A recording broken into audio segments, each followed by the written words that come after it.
pengeluaran bulanan saya adalah 1,4 miliar.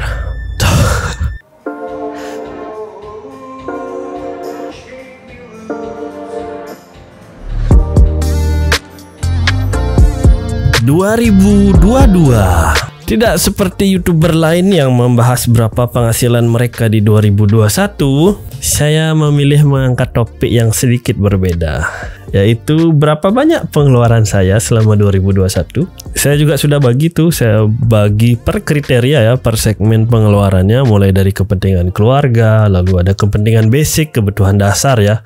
Juga ada kebutuhan-kebutuhan ekstra, kemudian baru ada kebutuhan kemewahan atau luxury ya. Biar teman-teman ada gambaran tuh, cara menghitung pengeluaran tahunan yang terdiri dari 12 pengeluaran bulanan ya, atau 365 pengeluaran harian. Biar kita bisa tahu tuh berapa banyak sih yang sebenarnya kita perlukan untuk pensiun, biar bisa tenang, hidup santai di masa tua ya. Dan kita bisa lihat tuh dari segmen pengeluaran kita, mana yang masih bisa dihemat ya, mana yang masih bisa dikurangi gitu loh. Kan kelihatan tuh mana pengeluaran yang lebih besar daripada pengeluaran lainnya. Juga mungkin ada cara untuk memangkas mungkin pengeluaran-pengeluaran tersebut.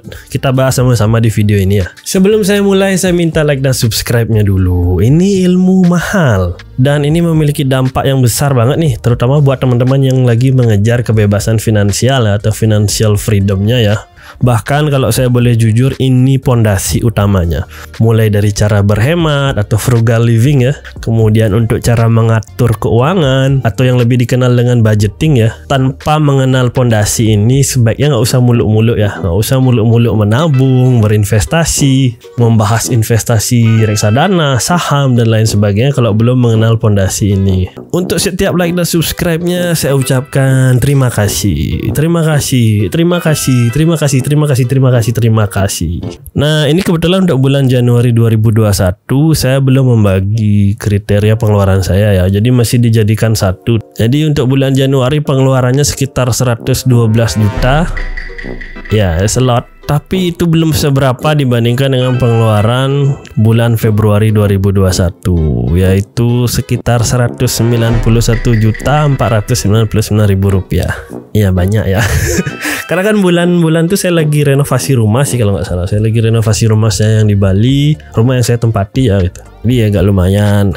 Nah, selesai renovasi itu pengeluarannya turun lagi ya, sekitar 93 juta sebulan. Nanti di bulan April baru saya kembali membagi ya. Saya mulai bagi tuh ada kebutuhan untuk family, keluarga, basic, ekstra, luxury, dan bisnis. Yang bisnis ini agak salah sih sebenarnya. Bukan salah ya, keliru gitu loh. Kan awalnya saya masukkan bisnis di pengeluaran rutin saya ya. Tapi setelah dihitung-hitung pengeluarannya jadi nggak masuk akal gitu loh.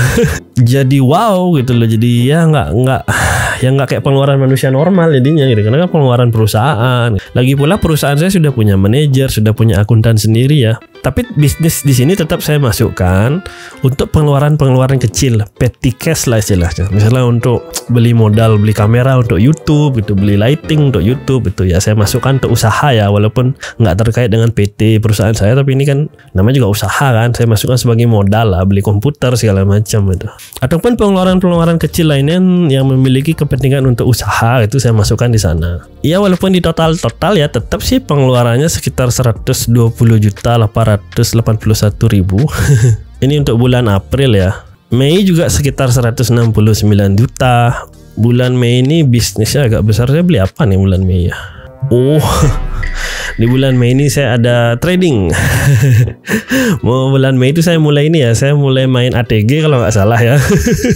Itu yang agak besar ya. Ya saya masukkan sebagai usaha lah kan untuk konten YouTube gitu. Kemudian bulan Juni 166 juta ya. Wah, saya nggak ada luxury untuk bulan Juni. Nggak ada menikmati kemewahan. Kalau teman-teman bisa lihat juga untuk luxury emang kecil banget sih porsinya. Bisnis 92 juta apa itu? Oh iya ya, jadi yang bisnis ini terkait dengan rental properti. Jadi saya akan kebetulan akuisisi satu rumah baru ya. Jadi saya akuisisi satu rumah baru dan apa ya, saya perbaiki gitu. Seharusnya saya masukkan terpisah sih itu bisnis itu, karena ya saya sudah punya catatan sendiri sih sebenarnya untuk rental properti itu, berapa saya beli untuk perolehan rumahnya, berapa saya bayar pajaknya, berapa saya bayar notaris, akte jual beli sudah ada di sana. Jadi kita nggak usah lihat sih bisnis ini sebenarnya. Nantilah saya rangkum terakhir ya. Juli 135.317.000. Oke, oke, bisnisnya masih ya emang untuk usaha kan, no sacrifice no victory. Bulan Agustus 2021 144.357.000. Nah, bisnis kembali proporsi terbesarnya ya. Luxury-nya lihat nih, kemewahannya cuma 2 juta. Nah, untuk bulan September 2021 nih 70 juta ya. Kecil banget sih bulan ini. Kelihatan kok bisnisnya kecil nih.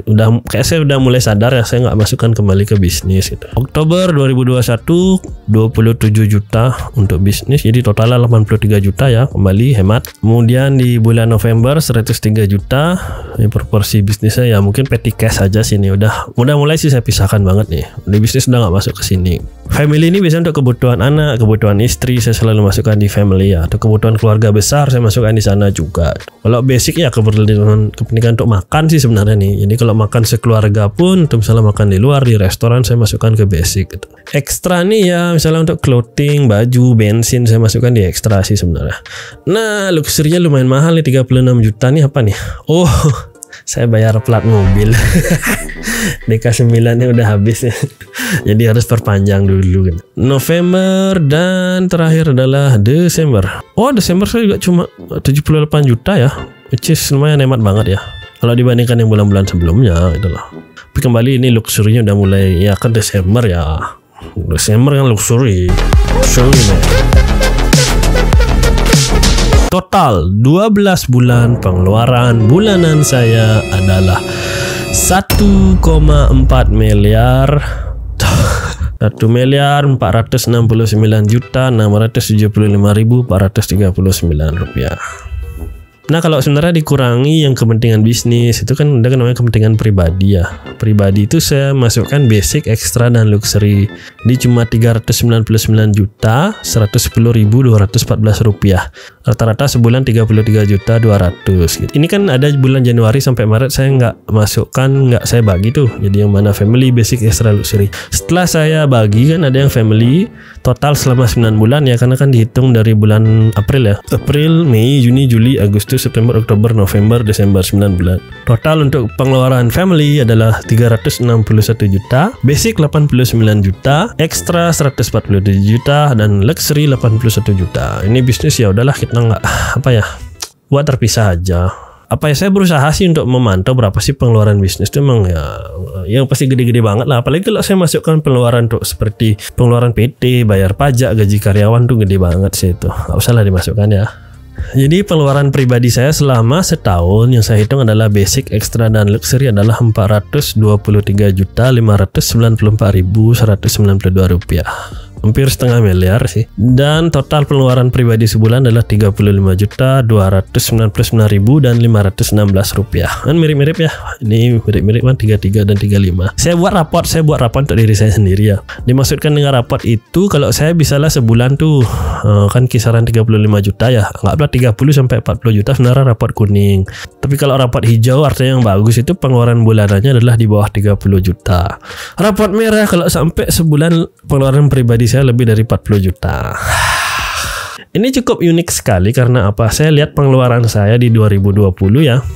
Rata-rata sebulan itu cuma 28 juta gitu. Ya saya masukkan raport hijau itu di bawah 20, raport kuning 20 sampai 30 juta, raport merah di atas 30 juta ya. Ada inflasi gaya hidup teman-teman. Wah, dari 30 juta jadi 40 jutaan ya. 10 jutaan inflasinya. Harus mulai berhemat. Aduh. Sekarang pertanyaannya, seberapa banyak uang saya perlukan untuk pensiun? Andai kata ya saya mau tenang nih, saya taruh di deposito aja dengan return 2-4% lah. Ya bilanglah 4% ya selama setahun ya. 1 miliar berarti menghasilkan 40 juta selama setahun. Atau 3,3 juta lah sebulan ya. Belum potong pajak. Dengan 10 miliar dia menghasilkan 400 juta setahun. Atau 33 juta sebulan.